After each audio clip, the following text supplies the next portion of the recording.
বন্ধুরা, এখন যে নিউজটা আমরা দেখবো সেটা সব থেকে বেশি চাঞ্চল্যকর ব্রেকিং নিউজ এই মুহূর্তের জন্য।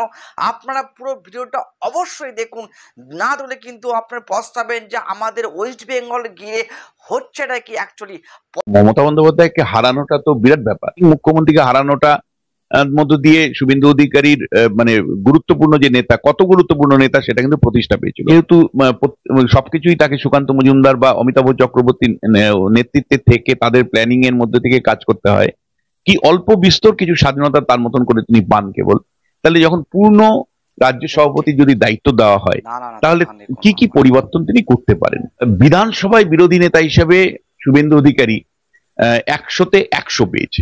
শুভেন্দুকে সভাপতি করবেন, মানে সেটা কিন্তু একটা দ্বন্দ্বেরও সম্ভাবনা আছে। আমি সম্ভাবনার জায়গা থেকে বলছি। ভারতবর্ষে যদি তুমি বলো আমায় বিধানসভার ভেতরে সেরা বিরোধী দলের নেতাকে, আমি অবশ্যই শুভেন্দু অধিকারীর নামই বলবো। বিজেপির মধ্যে একটা অংশের এখনো মানে এই ভাবনা বা বিভ্রান্তি আছে যে তৃণমূল থেকে আসা শুভেন্দু অধিকারী কতটুকু বিজেপি বা আরএসএস এর জন্য মানে গ্রহণযোগ্য নেতা। ফলে আমার ভয় হলো যে শুভেন্দু অধিকারীকে বিরোধিতা করতে গিয়ে এরা তৃণমূল কংগ্রেসকে না ভোট দিয়ে দেয়। এর আগে কোনো বিরোধী নেতা এত সরকারের ভেতরের খবর আমাদেরকে দেয়নি, যেটা শুভেন্দু অধিকারী বিরোধী দলের বিধানসভার বিরোধী দলের নেতা হিসেবে দিয়ে, বিরোধী দলের রাজ্যের বিরোধী দলের নেতা হিসেবে, বিধানসভার না রাজ্যের বিরোধী দলের নেতা হিসেবে শুভেন্দু অধিকারী কিন্তু হিন্দু বিরোধী দলের নেতা।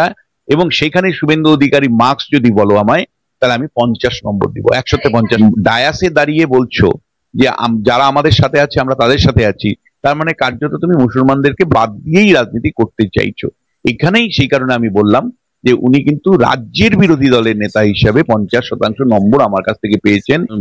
বিজেপির নেতা হিসাবে দেখো, বিজেপির নেতা হিসাবে কিন্তু মানে শুভেন্দু অধিকারী প্রায় কার্যত বলা যায় কিছু করার ছিল না। মানে আমি তোমায় বলছি যে রাজ্য বিজেপি নানা জায়গায় তাকে রেখেছে বটে, কিন্তু বিজেপি দল চলে সভাপতি এবং সংগঠন সভাপতি, সংগঠন সাধারণ সম্পাদকের দ্বারাই এবং সাধারণ সম্পাদকের দ্বারাই। এখানে সভাপতি তিনি যখন এসছেন মূলত অল্প সময়ের জন্য দিলীপ ঘোষ ছিলেন, তারপরে সুকান্ত মজুমদার।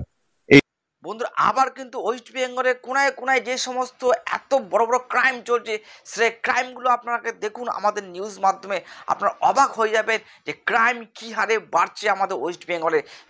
এরপরে মানে তুমি যদি লক্ষ্য করো সাধারণ মানে সংগঠন সাধারণ সম্পাদক হিসাবে কিন্তু অমিতাভ চক্রবর্তী এবং সাধারণ সম্পাদক হিসাবে জগন্নাথ চট্টোপাধ্যায় আছে। এবং দিল্লির লোকরাও যে খুব মানে খুল্লাম খুল্লা শুভেন্দু অধিকারীকে কাজ করবার এখতিয়ার দেয় বা স্বাধীনতা দেয় এমনটা কিন্তু নয়। মানে বহু ক্ষেত্রেই দেখা যায় যে শুভেন্দুর ভাবনা চিন্তা এবং রাজ্য বিজেপির নেতাদের ভাবনা চিন্তা কিন্তু ম্যাচ করে না। মানে বহু ক্ষেত্রেই আমরা দেখি যে জগন্নাথ চট্টোপাধ্যায় থেকে শুরু করে মানে সুকান্ত মজুমদার বা অমিতাভ চক্রবর্তীরা একরকম ভাবছেন আর শুভেন্দু অধিকারী আরেক রকম ভাবছেন। ফলে বিজেপির নেতা হিসাবে কিন্তু তিনি যে খুব বেশি হালে পানি পেয়েছেন এমন নয়।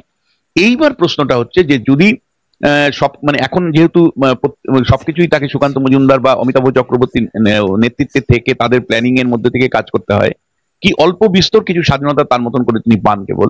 তাহলে যখন পূর্ণ রাজ্য সভাপতি যদি দায়িত্ব দেওয়া হয়, তাহলে কি কি পরিবর্তন তিনি করতে পারেন।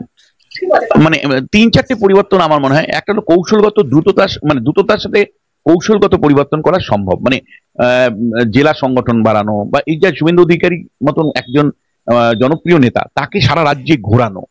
মানে এটাও কিন্তু আমি বলছি যে দিলীপ ঘোষকেও কিন্তু এই যে ঘোরাচ্ছে না, এরা ফেলে রেখে দিয়েছে। মানে প্রতিনিয়ত শুভেন্দু অধিকারী যদি জেলায় ভিজিট করতে থাকে, জেলায় সংগঠন গঠনের কাজে থাকে, কর্মী সমর্থকদের সাথে মানে বৈঠক করে বা জনসভা আয়োজন করে, তার জন্য কিছু পয়সা কড়ি লাগতে পারে, দলের খরচাপাতি হতে পারে, কিন্তু এই প্ল্যানিংটা কিন্তু মানে অমিতাভ চক্রবর্তীতে অধিকাংশ সময় নেই, কেবলমাত্র নির্বাচন আসলে করে। কিন্তু সারা বছর ধরে যে শুভেন্দু অধিকারীকে জেলায় জেলায় ঘুরিয়ে সংগঠনকে বাড়ানো, সংগঠনের কর্মী নেতাদের চাঙ্গা করা, এই কাজটা আমার মনে হয় শুভেন্দু অধিকারী যদি সভাপতি হয় সেটা বাড়বে।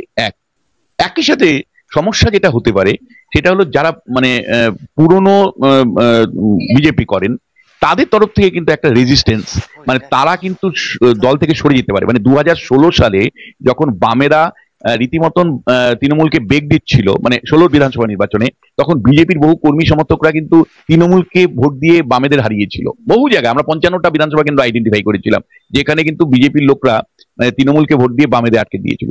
আবার 2011 সালে যখন মমতা বন্দ্যোপাধ্যায় রাজ্যে পরিবর্তন আনলেন, তখনও বিজেপির কর্মী সমর্থকরা কিন্তু অনেকেই মানে বাম বিরোধিতা করতে গিয়ে মমতাকেই ভোট দিয়েছিলেন, এটাও তারা প্রকাশ্যেও বলেন। ফলে আমার ভয় হলো যে শুভেন্দু অধিকারীকে বিরোধিতা করতে গিয়ে এরা তৃণমূল কংগ্রেসকে না ভোট